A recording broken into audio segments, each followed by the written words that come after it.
रियासतें भले ही खत्म हो गई हों, लेकिन पर्व और त्योहारों पर रियासतकालीन परंपराएं आज भी चल रही हैं, जिसका उदाहरण है ग्वालियर में सिंधिया परिवार।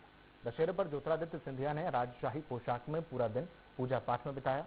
सिंधिया सुबह अपने कुलदेवता की पूजा करने के लिए गोरखी के देवघर गए और शाम को शमी वृक्ष की पूजा की। दशहरे पर उन्होंने अपने महल में राजशाही दरबार भी लगाया।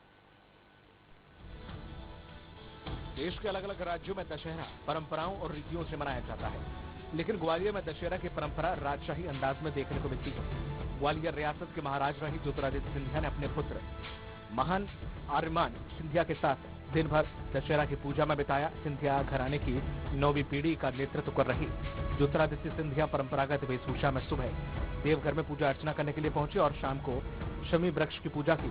सिंधिया ने म्यान से तलवार निकालकर जैसे ही शमी के वृक्ष को छुआ, वहां मौजूद लोगों ने वृक्ष की डालियों पर झपट्टा मारा।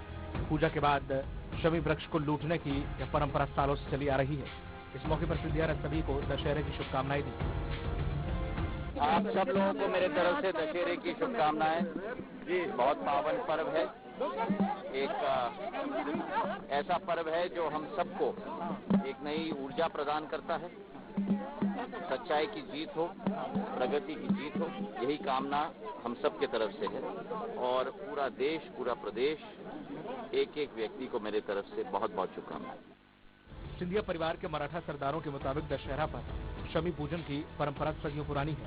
उस वक्त महाराजा अपने लाव लश्कर और सरदारों के साथ महल से निकलते थे। सवारी गोरखी पहुंचती थी, जहां पर देव दर्शन के बाद यहां पर शस्त्रों की पूजा होती थी। महाराज आते वक्त बग्घी पर और लौटते वक्त हाथी पर बैठकर जाते थे। शाम को शमी वृक्ष की पूजा के बाद महाराज गोरखी में देव दर्शन के लिए जाते थे, जो परंपरा आज भी जारी है।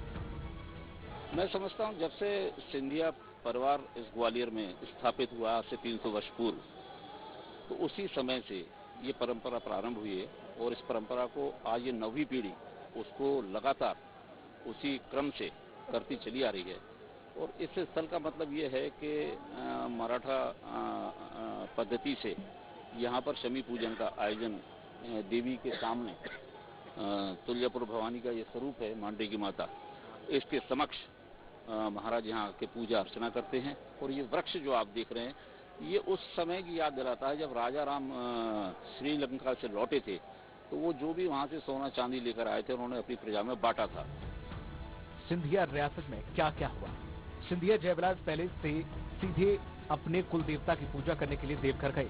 वापस आकर जयविलास पैलेस में लगाया शाही दरबार। शाम को शमी वृक्ष की पूजा के लिए आमखो के दशहरा मैदान पहुंचे। इस दौरान मराठा सरदार भी उनके साथ रहे। शमी वृक्ष की पूजा करने के बाद सिंधिया फिर देवघर पहुंचे। शमी वृक्ष की पत्तियां देवताओं को भेंट की और अपने महल जयविलास पैलेस पहुंच गए। हालांकि ज्योतिरादित्य सिंधिया के नेता हैं और वे अपने आप को जन सेवक कहते हैं, लेकिन दशहरा पर वो शाही पोशाक में महाराजा के रूप में रहते हैं। इसी रूप को देखने के लिए बड़ी संख्या में लोग यहाँ पहुंचते हैं। ग्वालियर से स्वराज एक्सप्रेस के लिए विनोद शर्मा की रिपोर्ट।